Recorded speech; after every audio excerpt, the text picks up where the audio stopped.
got it. It's time for the panel to start.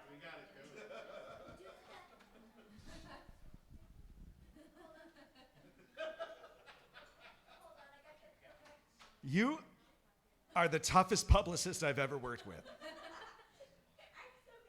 But you know what? You're so good at your job.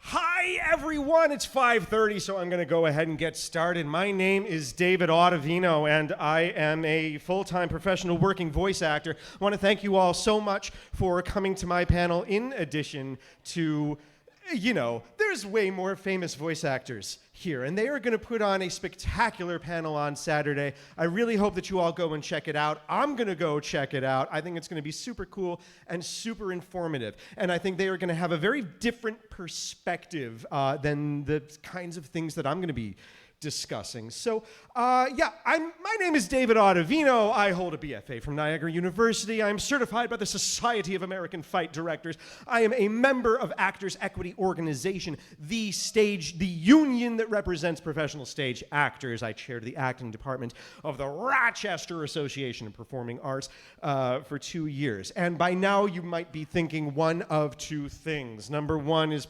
possibly, who is this nobody? Why am I listening to him? What is he doing? How did he get a panel? Or the other thing you might be thinking is, who is this incredibly handsome Hollywood phony trotted in here where us nerds are supposed to congregate? Who does he think he is invading our turf? So I just want to prove my sort of bona fides here that I am just like y'all. I grew up playing Star Raiders on our family's Atari 400, and I spoke the commands out loud in a British accent to try and sound like Captain Picard. After high school, me and my best friend started a film production company called X Strike Studios, and we started making feature-length films based on our favorite video games, and we've been showing off our work at MAGFest since 2003, 20 years ago. We still continue to do creative work today, podcasting monthly under our podcast banner, Fat Gatsby. Now, in parallel to all of that, in parallel to my nerd life, I'm also a professional working actor. I went to college for theater in the 90s when that was like a sensible economical decision.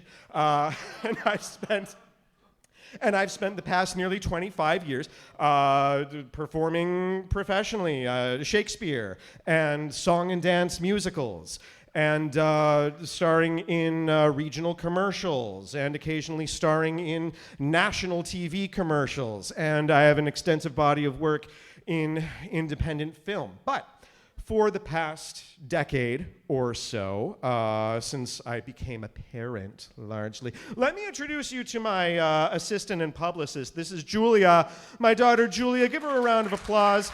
She's an accomplished actor in her own right, star of regional and local commercials and stage and screen. Continuing on the family business, as it were. So for the past decade or so, my main source of income has been voiceover. I do a lot of voiceover work in a lot of different mediums, but being a lifelong geek, my favorite thing to do is video games. And I am so fortunate that those two aspects of my life have been able to intersect. And so I just want to show you, I'm a nobody. I am a total nobody. My body of work is mostly in the indie space, in the free-to-play space, in some mobile games. Here's just some of the things that I have done in my career. I promise to only use these godlike powers for good. I won't even kill a single human. Unless you wanted me to? I low-key want to win this game. Leave me alone! So awesome. I could do this if I wanted to. All I wanted was for you to open that damn door. And now I have to carry the guilt of knowing you're dead because of me. The void doesn't just take. It also gives. Who are you? I'm your cousin. Oh, from which side? Don't worry about it.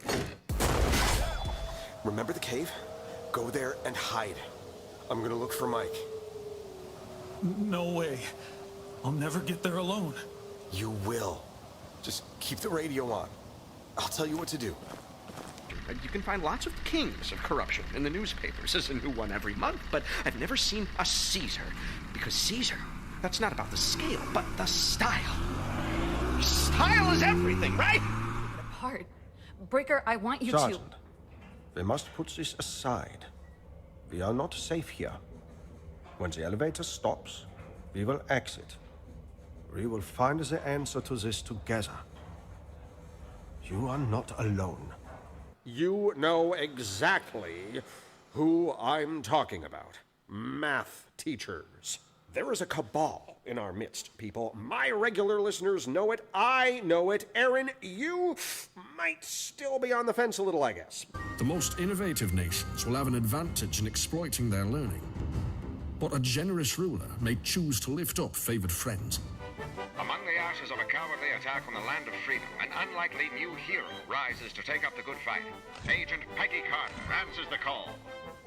Steel your nerves and sharpen your skills. The time has come to breach the walls of Vishan's Peak. All right, so as you can see, you might have heard of one or two of those games. Maybe a couple of those will, someday break the top 1,000 on Steam. I am not in the same league as the other voice actors that you're going to see later this weekend. But my career is, I think, probably very different from theirs. And I think the things that they're going to end up discussing will mostly center on living and working as performers in major markets. I do not live in a major entertainment market. I live in Rochester, New York, which is close to nothing and has zero video game production going on. So at this point, you might be curious, how much of my income does come from doing video game work? And it's about a fifth. As a working full-time actor, that is my day job. Right now, about a fifth of my income. So this is data from this past year, 2023. And I'd say I'm a typical, median income working actor who is not famous in any way. I can afford to pay my bills, but I'm an unknown nobody. And so what does the economics of that look like? What it looks like is this. A fifth of my income comes from games. The vast majority of it comes from other voiceover work, and what that includes is commercials, and that's something that I'm sure you've heard other voice actors say, is that a lot of their money comes from doing commercial work in addition to the character work that they do, and that is just the way it is because they pay a lot more money. Commercials, marketing, I do e-learning, I do corporate training, and I also do audio tours of institutions like museums. If you are going to visit the Capitol building while you're in town, I voiced the audio tour at the Capitol building. I also produced and engineered that tour. And then all the rest of my acting work, which includes appearing in commercials and industrials and internal films, independent films, doing workshops and speaking engagements like this, and working on stage. As I mentioned, I am a union stage actor, doing that sort of work. All that other stuff collectively is only about 13% of my total income. So as a full-time voice actor, most of the money that I make comes from a wide variety of sources, and video games is a significant portion of that. Now, I am a nobody. I can't stress that enough. I am such a small-time guy, and so most of my work I do remotely because I do not live in New York. I don't live in LA. I don't live even in Dallas-Fort Worth area, so I don't get to do anime at Crunchyroll. I don't live in Chicago or Atlanta.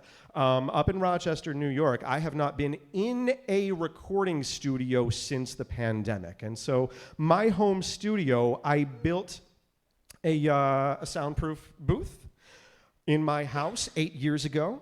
It has served me incredibly well. Looks real cool on the inside. I got the LEDs going. I got the fancy microphones. Do you want to see the view if I'm in my booth and looking out the door at the rest of the room? What that looks like is that it's my kids' playroom. I share my home studio with my kids' playroom. I am also a dad. I am yeah, Richard, you've been there. You know what it looks like in there. So I balance my home and work life. I'm not a single childless guy who bolts out the door to every audition I can find. So that is just, part of, I think, sort of the challenge of being a mid-tier performer in the entertainment industry and finding that work-life balance. So what are some of the challenges that a person like me faces, someone who is still very much like in the middle of the ladder trying to work their way up? The first one, as I've mentioned before, I do not live in a major entertainment market. And I think that's one of the differences that you're going to see here as opposed to the other voice actors that are here. The vast majority of AAA game production, if every actor that I know who lives in New York City has either worked on or auditioned for a Rockstar game at some point. Like that's where they're based, so that's the kind of work that is available to you there. I don't live in LA, I don't live in a market, I don't live in Dallas-Fort Worth, so no anime on my resume. Most of my work, I do work with clients nationally and internationally. It all has to be remote from my home studio. Another challenge that I face, I'm not a member of SAG-AFTRA. I mentioned earlier I'm a member of Actors Equity Association, which is the union that represents stage actors, but I don't live in a quote-unquote union town. Rochester, New York's very small amount of film production, it is not locked down by SAG-AFTRA contract. And so if I were to join SAG-AFTRA, I would be cut off from a lot of the non-union work that is available to me. And thirdly, I don't have a voiceover agent. I do have a local on-camera agent that helps book me local commercials, but she doesn't know anything about voiceover. It's not on her radar whatsoever. She's a model. And so I would love to have an agent representing me in a major entertainment market, but of course that would be contingent on them knowing and being willing to represent me completely remotely. It would be, if I got an agent in LA, it would be with the understanding that, nope, it's always going to be a remote session into my local home studio.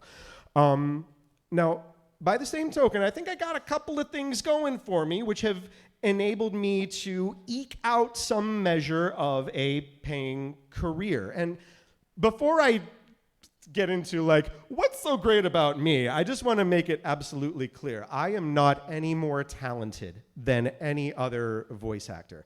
I've just been doing it a long time, and I have I have learned by pure attrition a lot of what I am bad at and what I am good at. One of the things, in a way, that I do have going for me is not living in a major market means I have a relatively low cost of living. Since I don't have to live in the Bay Area, I don't have to seek out those lucrative SAG-AFTRA contracts that continue to pay royalties year after year. The non-union work that is available to me is more than enough to live on. It's surprisingly generous, given where I live and the cost of living there. So in a way, that's a plus. I am a trained actor. I went to college, I have a degree in theater studies, and so that has set my professional expectations for both myself and for the industry. I think a lot of people, when they want to become a voice actor and they don't necessarily have any background in acting training, they're not necessarily prepared for how cutthroat and harsh that industry is. They're not prepared for casting directors that are going to listen to your audio demo for literally 4 seconds, maybe, if that. And if you don't grab their attention in that 4 seconds, they're going to move on to the next thing. And so I understand that the industry is ruthless. I have been on the other side of the casting table, so I know what that is like. And I also know not to take it personally. I know that all I can do is do the best I can do, be the very best me that I can be, which sounds like a platitude, but it really is meaningful. All you can really do is make sure you are as prepared as possible for any given opportunity that comes your way. Opportunity will strike. There will be a time when you are exactly what they're looking for. And if you are not prepared to be the very best you at that moment, that opportunity will pass you by. Third, and I think this is important, I'm a big tech geek. I love microphones. It turns out, not only do I like acting, but I actually love the process of recording. It's not something I learned about in school. Again, my training is in acting, not in audio engineering.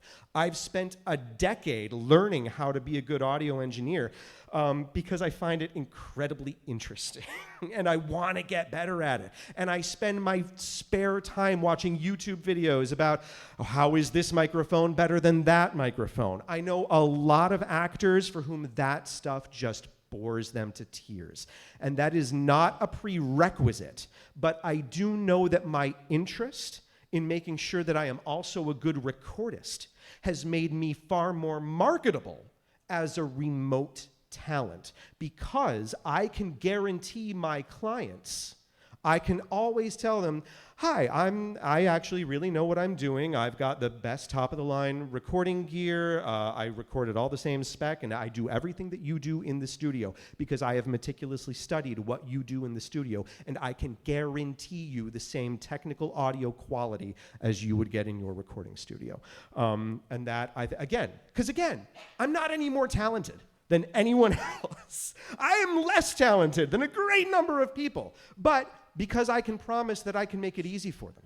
Because I can promise, nope, on the tech side, you are always good with me. I have studied it and I got it down, and you know that you're gonna get a quality product with me. That's something that I'm proud to be able to boast to clients.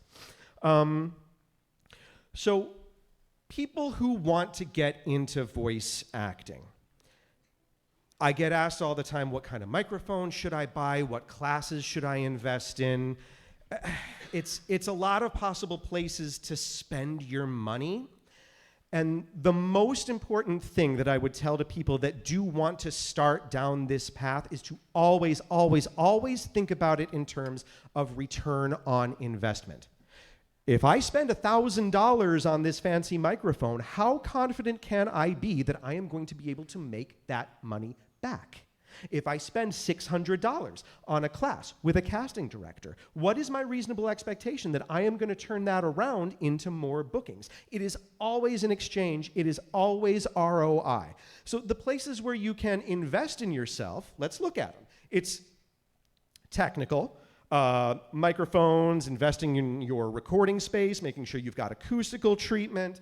That's just a small sampling of my microphone collection. It's gotten embarrassingly larger since then.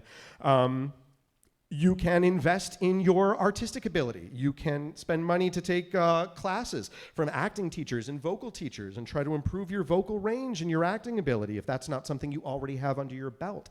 You can also spend money on business, on marketing strategy. You can spend money on making yourself available for more auditions, and by that I largely mean paying money to subscribe to a subscription-based audition service like voices.com or voice123. So at this point, so before I dive into each one of those and what investing in each of those could possibly do for you as an aspiring voice actor, does anyone have any questions at this point that I might be able to answer before we move on? Absolutely.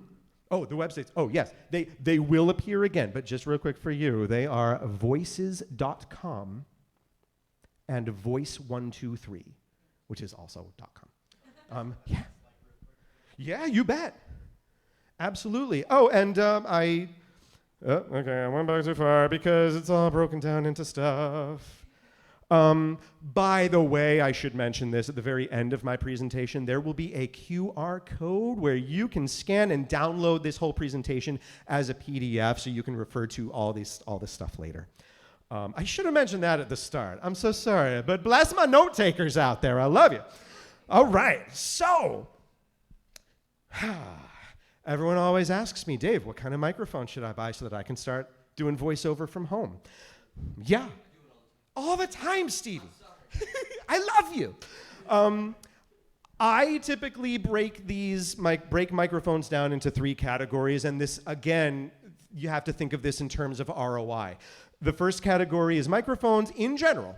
Microphones that cost about $150 and less, those are going to be consumer microphones.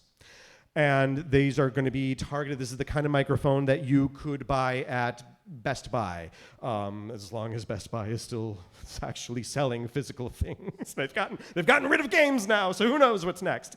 And then above that, between like $200 to $400, that's the prosumer range, where you are getting very close to professional level audio quality with some largely compromises in build quality. And then there's the professional range. In general, microphones that cost around $400 and over are not only top of the line audio quality, they are also built to last decades. And those are the kind of professional tools that I've invested in because I know I'm going to get a good return on that investment. I have invested in microphones at that cost because I know, again, I can say to producers, I use the exact same microphones that you do. Not just a microphone that sounds as nice as yours, I use the exact same microphone that you do. Or I have that microphone available if that's what you want to use because that's what you're comfortable editing. I have some favorite affordable microphones because, again, ROI. If you are not at the point where you're ready to start making money as an actor doing voiceover work, then my advice is don't throw a lot of money at it first. There's no reason for you to like dump your life savings into thinking that that's going to get you to the level of being like a professional working actor. And so before you take a second mortgage on your house, some of my favorite affordable microphone choices. Okay, this is the Shure SM7B, and I know it's $400. I know that that is not affordable. I've listed that as my first quote-unquote affordable choice because it is at the very bottom rung price-wise of what is considered a professional studio microphone. It is the cheapest microphone you can buy and use at home and know that studios, real recording studios, are using the same thing. Barring that, I love the Rode NT1. This is a famous microphone. It's one of the very best, quote-unquote, budget microphones. It's more prosumer grade. The Rode NT1 does truly have an audio quality that is the equal to some of the $1,000 plus microphones that I use in my work. I've had to send mine in for repair a couple of times. That's the compromise you make. They have a really generous warranty. Rode's great company. I love that they make all their stuff in-house in Australia. I really do think that they are a great company, but they have to cut costs somewhere to sell it at that price. It breaks. That's just what you're going to get. Now, further down the rung, this is the Neat King B2.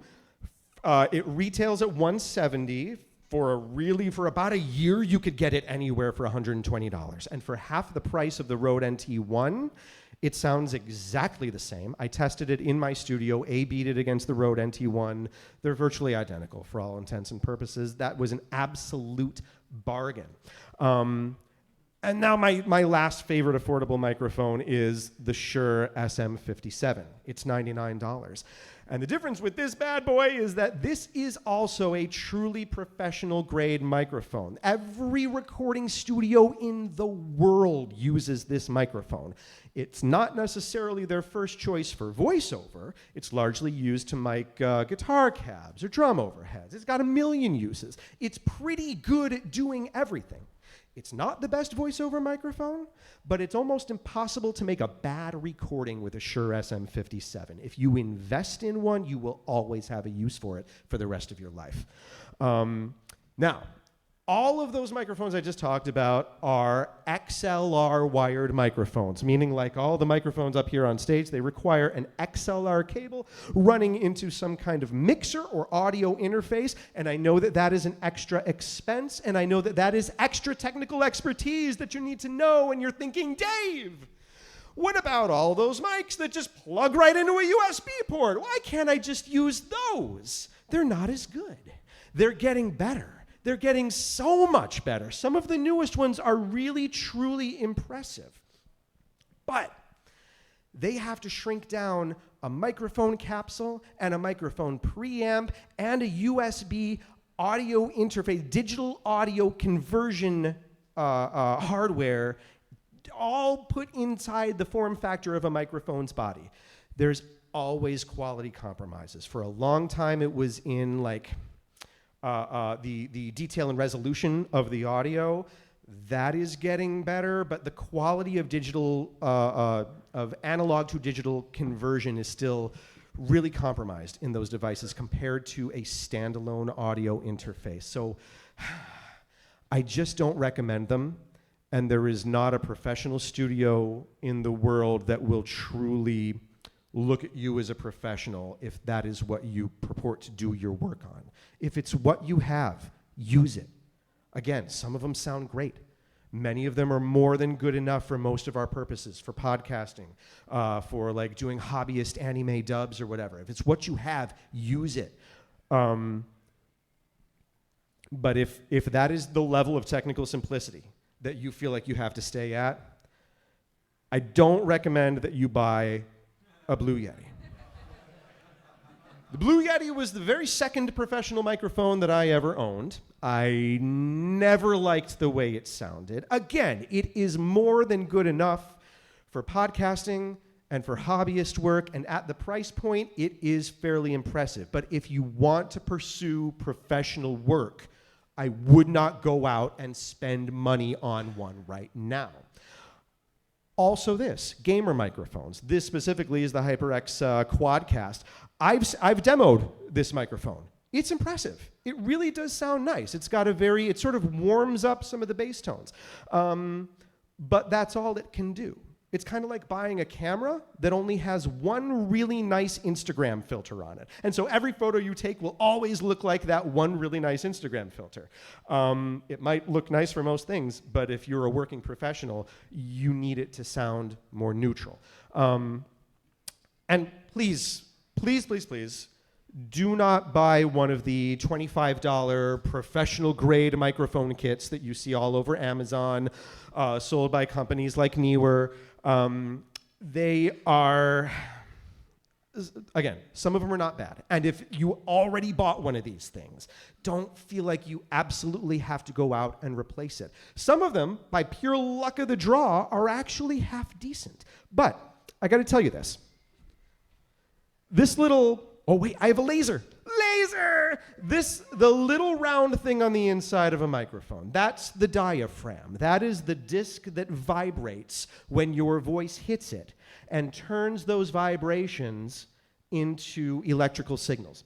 The diaphragm in these microphones that they sell on Amazon for about $25 is the same 2-cent part.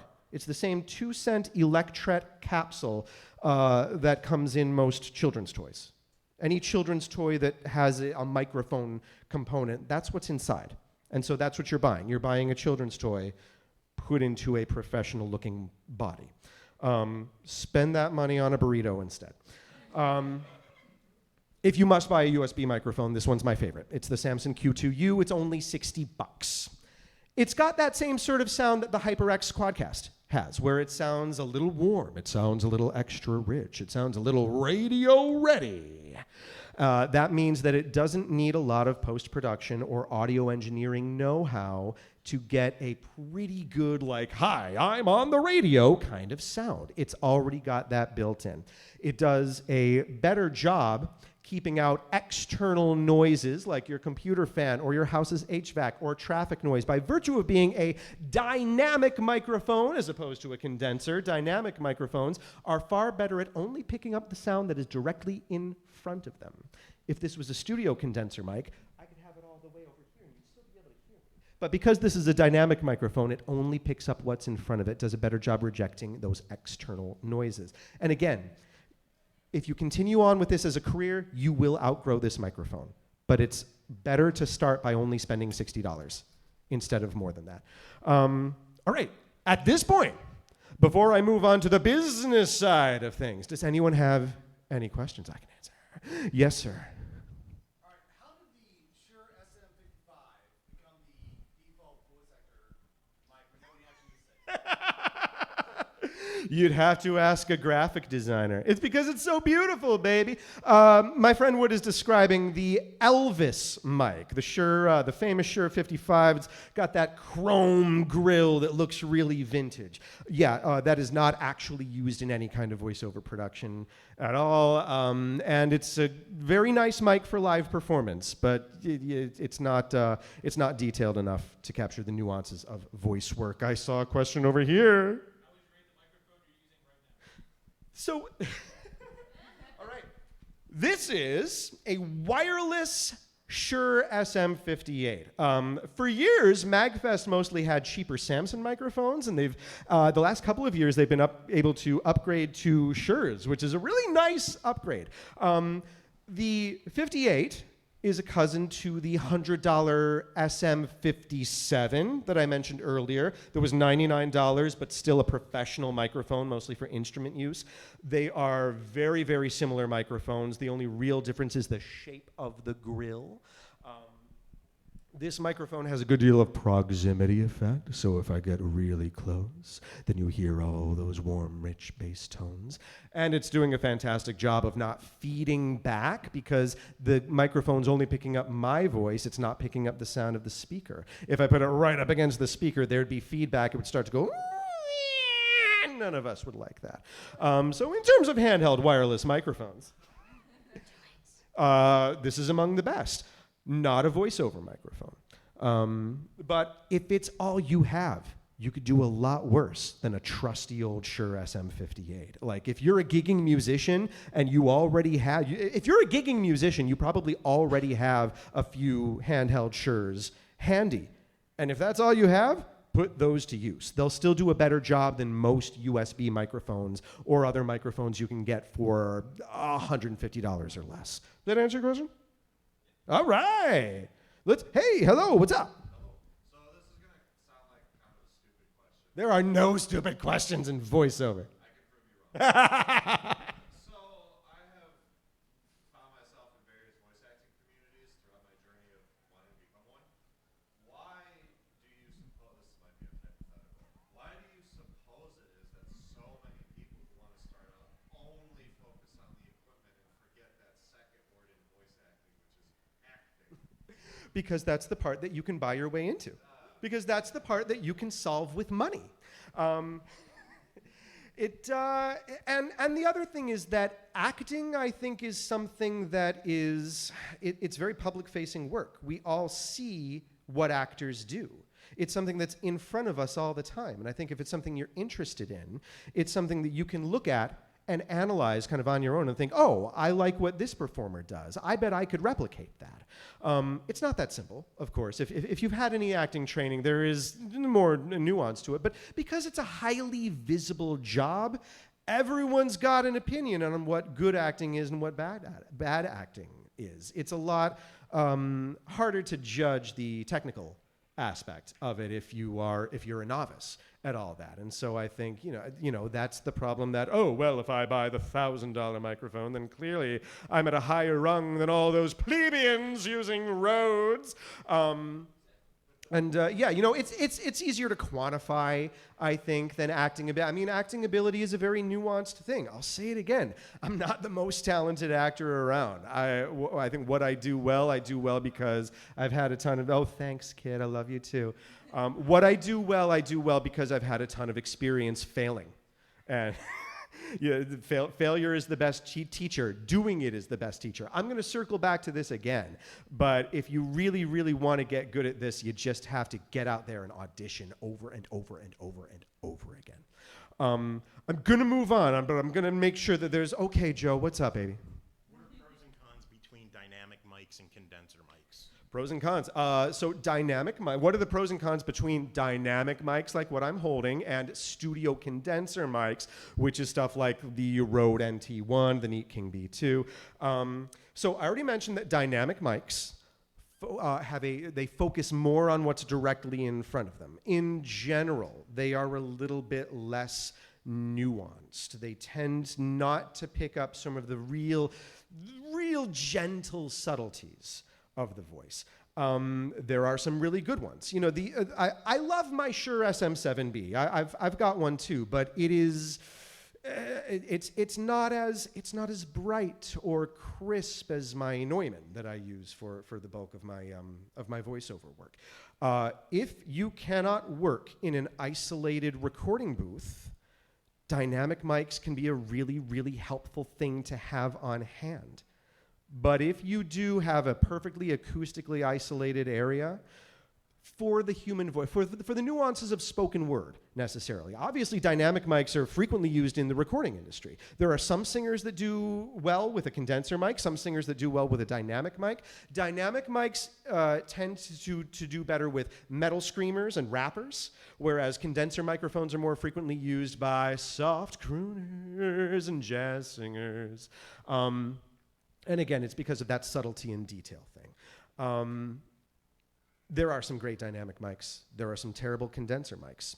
In general, it is a difference between like how much subtle detail do I want to capture versus how much extraneous noise do I need to keep out. Does that make sense? Rock and roll. All right. I want to talk a little bit about where you find work if you are an aspiring voiceover actor. Because again, the people that you're going to see, the amazingly talented, wonderful actors that we're going to see on Saturday, they get their jobs through a talent agency. Most of their bookings come through their talent agency. They belong to one or more agencies. If they're bi-coastal, they probably have a West Coast agent and an East Coast agent.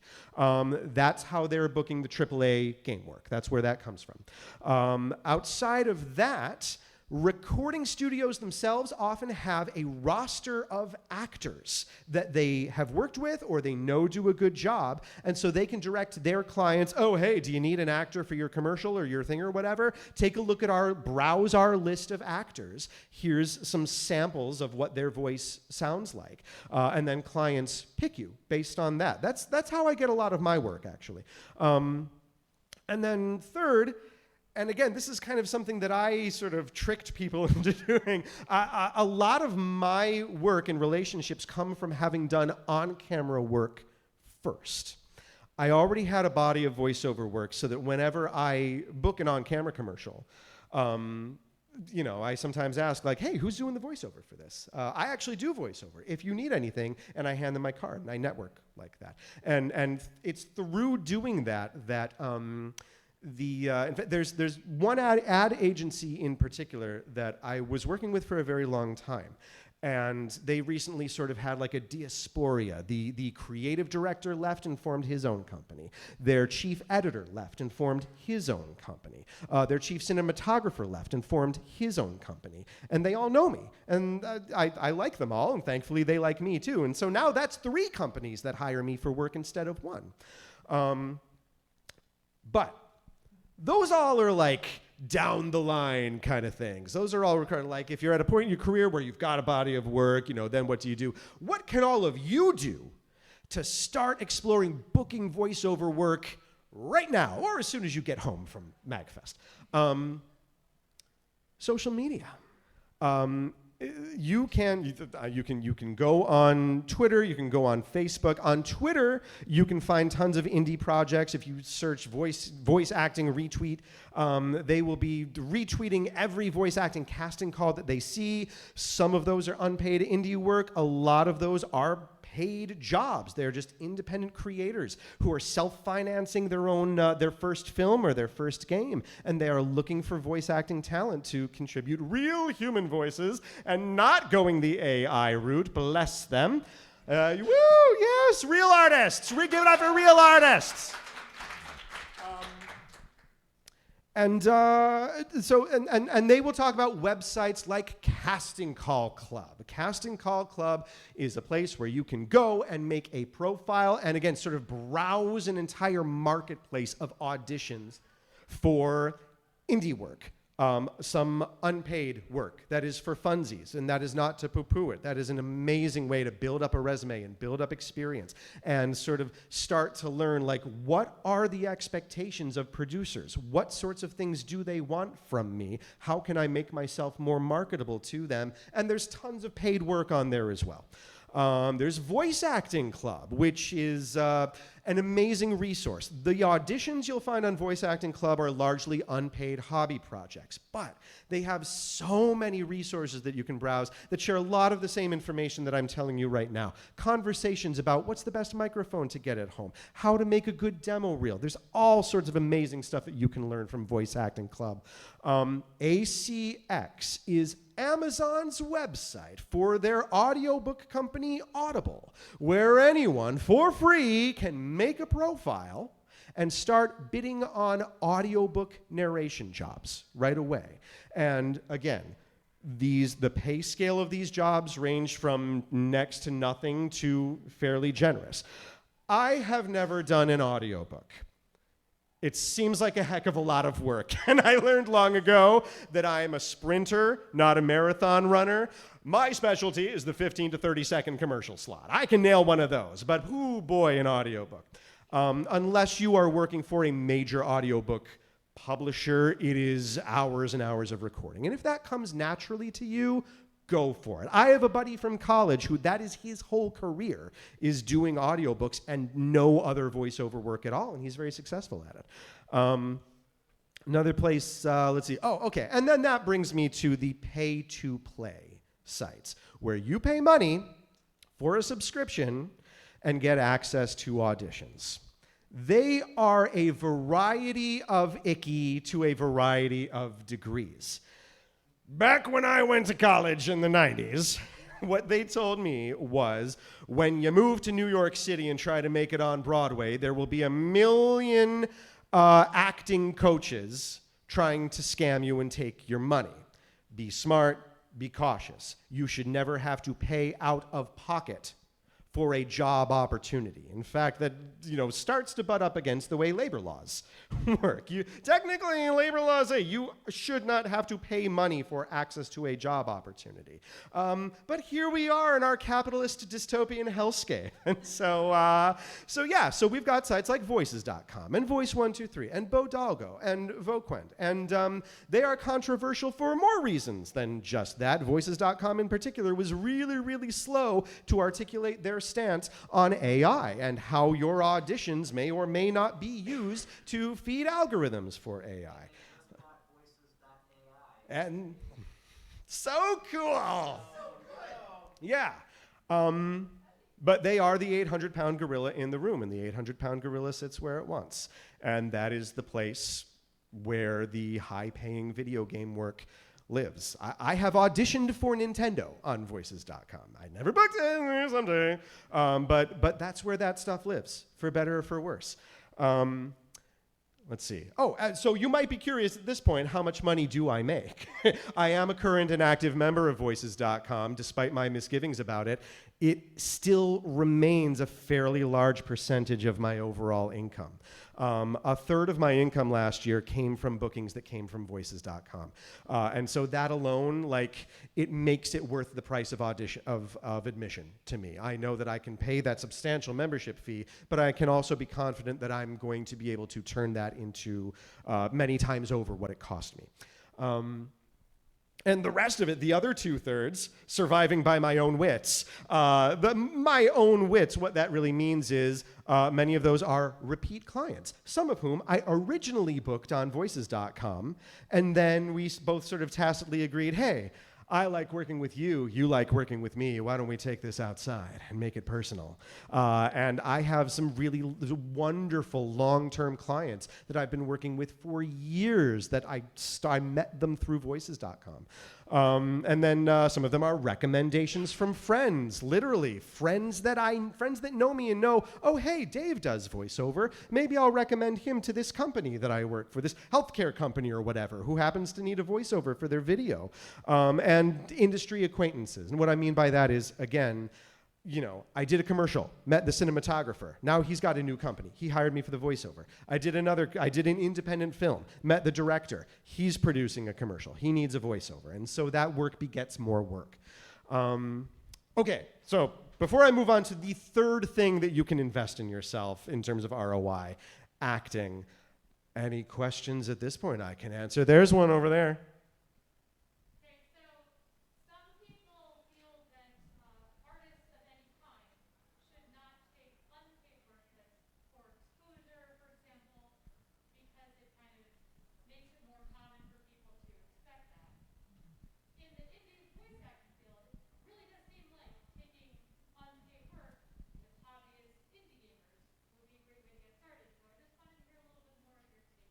That's a fantastic question. And I think where the dividing line lies there is how much profit does that creator expect to earn from your work?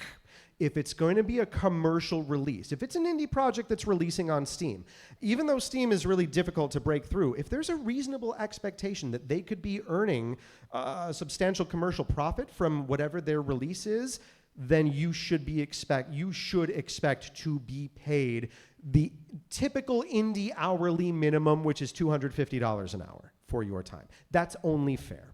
But if it's a hobby project, if it's an anime dub that's just going up on social media for funsies, do that for free. Build up your resume. If no one's making money on it, have fun.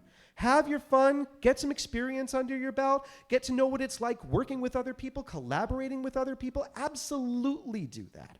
If someone stands to make a profit from your hard work, though, you deserve to be paid. That was an excellent question. Thank you so much.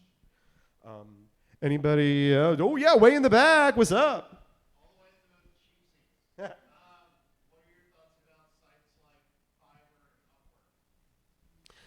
Yeah, those are interesting because I know that you can charge anything you want on Fiverr. And I have worked with producers who said that they booked someone on Fiverr, like to, say, compose a song for their video project. And I was like, oh, come on, pay them real money. And so my general opinion on sites like that is that they are driving down the worth and value of artists. That said, I think the kinds of people who find themselves on those platforms are people that don't necessarily have an expectation that their work is worth more. And I think that's just a combination of two things. One, knowing your self-worth, and that's also, to a degree, understanding the industry. But also, two, maybe you do know your self-worth. Maybe you know that, like, hey, I'm just an amateur. I'm just trying to start out. I'm just trying to build up my resume. I don't mind cutting a few promos at $5 a pop. You know, and so that is a personal line, I think, that everyone sort of needs to draw. But yeah, in general, I don't love it. I'm never thrilled about artists getting paid less than they deserve. But I think so far, like within the industry, Fiverr has never really shown any signs of being the norm, let's say. So I guess I'm not afraid of it. I don't love it. But if people want to do it, that's their choice, man. I'm not going to judge. Anybody else? Before I move right along and talk about some acting stuff? Question way in the back, yeah. Yeah.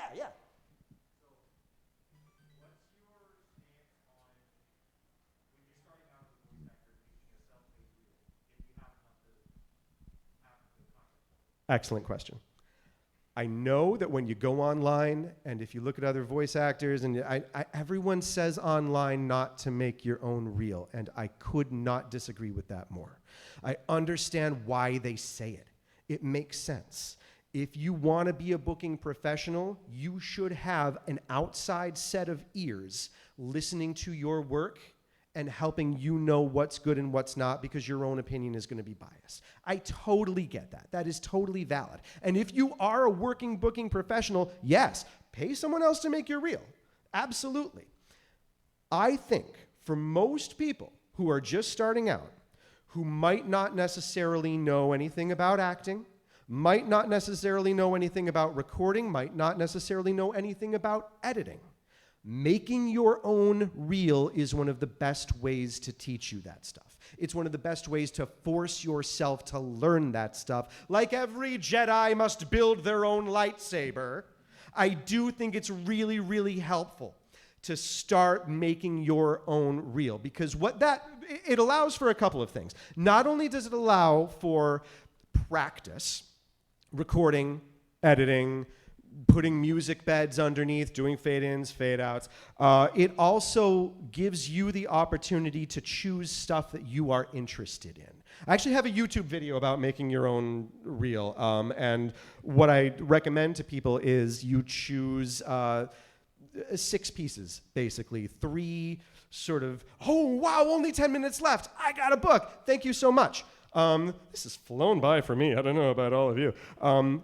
So I think it's a really good idea. I think it teaches you a lot of stuff. I do recommend it. And I would not be afraid of putting something bad out in the world and having people judge you for your first bad reel. No one's going to know.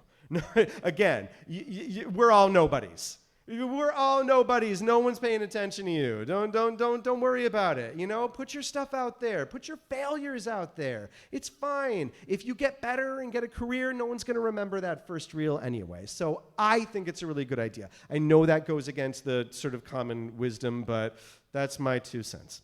So what I want to, could I just see a show of hands? Who here has had any kind of taken an acting class, had any sort of acting training? Oh, so many of you. Wow, that is wonderful. Thank you, fellow artists, for being here. All right, then in the short 10 minutes we have left, I'm going to try to blaze through this real quick for those of us who might not have an acting background and might just need a couple of these signposts to go by as you pursue this work. What is acting? Acting is nothing more than living truthfully under imaginary circumstances. That is sort of the de facto, bog standard definition of what acting is. And I can't teach you to be a good actor because it's an artistic process. It's something that, as an artist, it's something you grow and develop. But if you are starting out being an actor and you don't necessarily have that training and you want to be able to ground yourself, you want to be able to center yourself and be like, is what I'm doing any good? I think there's 3 questions you can ask yourself. There's 3 guideposts that you can follow. Number 1, acting is not emoting. Acting is performing an action. Lots of lay people confuse emotions with acting. And all emotions are these surface level signs that a person is experiencing an emotion internally. Audiences cannot read your mind. They can only see what you do, the actions that you perform. And so you need to have an internal engine going on in order to produce those external signs of what's going on in your mind. Number 2, find the verbs. If acting is performing an action, then you should try your best to define what the action is that you are performing with every line that you speak. Every line that you speak has a purpose, should have a reason, should have an action tied to it. What am I doing by saying this line? I am challenging. I am fighting. I am hiding. I am cowering. Everything you say is a thing that you are doing. And the third thing is get as specific with those verbs as you possibly can, because specificity is the soul of human experience. Specificity is what allows us to make a real connection with another person. It is broad. It is broad and unspecific to say, well, my character is sad, so they're crying. That is the broadest, most surface level thing that you can do. The deeper you can get, the more you can drill down and focus on what specifically is happening. Well, my character is fighting. Get more specific than that word. What are they doing? Are they grasping? Are they kneeling? Are they begging? Are they pulling? Get really specific about what you're doing in everything that you do. Now, I want to give you 3, here's another 3 things that you can do to quickly shape your auditions and try to help you do better auditions when you audition for voice acting stuff. Number 1, ask yourself, who are you speaking to? That is one of the simplest things that you can do, is just visualize in your mind, who is the person who is receiving this information that I'm talking about. The second thing is, who could say this with credibility? And I think that does a lot of work to help define the character that you are playing. Sometimes you get a script and there's very little context for you to go on, and you wonder, who is this person? Where are they coming from? Often we can look at the words and divine the context that we need and think, well, what kind of person would say this? And when you visualize that kind of person in your mind, that can give you a better idea about how to become that person. And then 3, what is the level of urgency? Is this something that can happen like next week? Or is this something that needs to happen right now? Urgency is one of the quickest and fastest ways to determine how you can gauge a performance very, very quickly with a script that you've only just seen. And here's my bonus tip. If you already knew to do all of that, if you're an actor who you already know that stuff, that seems obvious, how can you take your auditions from merely competent to slightly better. Well, here's my tip for that. 5 minutes left. And it is this: be economical with your choices. Simplify, simplify, simplify. I have heard so many auditions that are breathy and wordy, and they add a whole lot of expression and breath and going up and down with their voices, and they are adding so much to that performance. And it would be more effective if they could just strip a lot of that extraneous stuff away, focus real specifically on exactly what it is they are trying to communicate, and then do only that and nothing else. No fluff, no cruft, no extra stuff weighing you down. Get to the point as swiftly as you can. Because again, casting directors are going to listen to your audition for maybe 4 seconds before they switch it off. Get to the point as quickly as you can. All right, I'm just going to stop there. This is all good. This is all just extra stuff I was hoping to get to if I have time. Are there any more questions before I have to get out of here? Yes, what's up?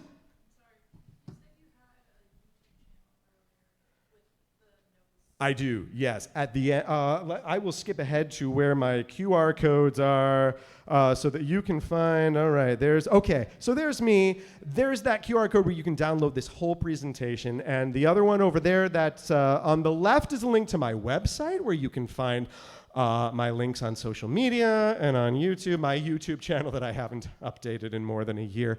But there might be some useful stuff on there still. So yeah, that is where you can go and you can look at this presentation in detail and keep all those notes. Other questions before I get to, yes, what's up? Yeah. My biggest flaw personally is I cannot stand the sound of my own voice. How do I get over that? You got to push through it. I wish that there was an easier answer, but if you push through it, I wish there was an easier answer. But the more you work with your own voice and the more you find what it can do and what it can't, there's this axiom of like, there's a point in your artistic career where your taste is better than your ability. And like, so you have good taste, but your ability, like you make a recording and you're like, that's not as good as I want it to be. I know that's not as good as I want it to be. I have good taste. I know what's good. I'm not at that point yet. The more you do it and the more you start to learn to align those things about what can I do to get up to my good taste, you will get to that point, I promise you. It took me auditioning, it took me the commitment of saying, I'm going to blow a lot of money on, 10 years ago I did this, on voices.com and buying some new microphones, and I'm going to make the commitment to doing 20 auditions every day, 5 days a week, 100 auditions a week. I did that for years. And when you do that many auditions, you get that Malcolm Gladwell 1,000 hours of practice in. And after a while, you start to get way more comfortable with your own voice. You know what it can do. You know where your limits are. And when you stop pushing beyond those limits, that's usually what you're hearing that's like, oh, that doesn't sound right. I'm leaning too far into this character voice. It doesn't sound realistic. I gotta pull back and find where it fits naturally in my instrument. And you will get there, I promise. It does just take time. I wanna go over here first and then I wanna jump to you. Yes?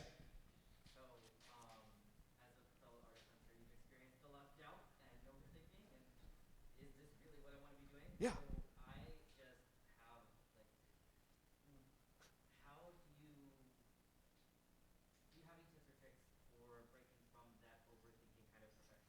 Yes. My overthinking is that I always try to second guess what they want. I always second guess, like, oh, does the producer want me to do this? What are they looking for? How can I change myself to fit the shape that they want? And I had to break myself. I struggle with that every day, working to break myself of that, because it is better to be yourself and do the thing that you do the thing that makes you special and makes you unique, rather than trying to fit into the square hole that they're trying to fit you into. I have booked jobs that I was not a good fit for, and it's a struggle. It's a pain. When you actually book a job, yes, you're earning a paycheck, but like you're fighting the whole time. You're fighting against your own natural artistic instincts to try to be the thing that they want you to be, and it sucks. It's not fun. It strips the joy out of it, and I'm telling you, it's not worth it. It is always just follow your own artistic instincts, do what you think should be done, and I gotta wrap it up. Can I get one more question real quick? Is it Yeah, I think it is. I think you need to set reasonable expectations about how much money you expect to earn and how much free time you spend on it. If it is, if we mean side hustle by committing, let's say it's a part-time job. Let's say we're looking at committing 20 hours a week to doing voice acting. It's not unreasonable to hope that you can earn an extra 10 to 20 grand a year as part of your income. Say, you know, it's not a lot. It's not the most lucrative career. Our families. I'm married to a public school teacher. We do not come from money. We are not independently wealthy. But yeah, no, I don't think it's unreasonable. But set your expectations reasonably. Everyone, I got to wrap this up. Thank you so much for coming. Catch me outside if you got any more questions. Thanks a lot. And please do go to see all the other amazing voice actors that are here on Saturday. Their perspective is going to be totally different. It's also totally useful. I can't wait to see them myself. Thanks again, everyone.